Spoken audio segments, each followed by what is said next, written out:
Welcome to Kenton's videos. Enjoy the video. In this video, I will show how to make a tree out of cardboard. First, gather your essential materials.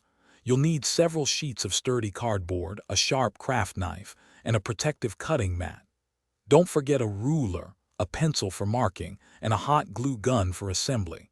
Make sure your cardboard is clean and in good condition for the best results. This project is fun and uses common household items. Now let's create the tree trunk.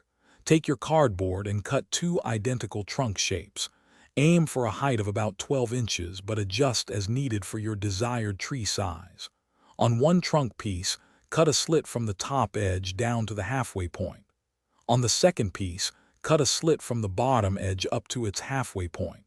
These slits will allow the pieces to interlock. Next, we'll add the branches and foliage. Cut out several branch shapes from your remaining cardboard, varying their sizes for a natural look. For the leaves, you can cut small leaf shapes from cardboard or use green construction paper for a pop of color. Carefully attach these branches and leaves to your interlocking trunk using a hot glue gun. Hold each piece firmly until the glue sets, ensuring a strong bond. Finally, it's time for the full assembly. Carefully interlock the two trunk pieces by sliding the slits into each other. This creates a sturdy, three-dimensional base for your tree. Stand it up and make any final adjustments to the branches and leaves.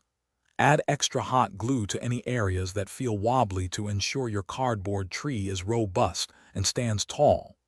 Don't forget to check the description for a link to the new Kindle Paperwhite, plus other great deals. Thanks for watching. Consider subscribing if we helped you.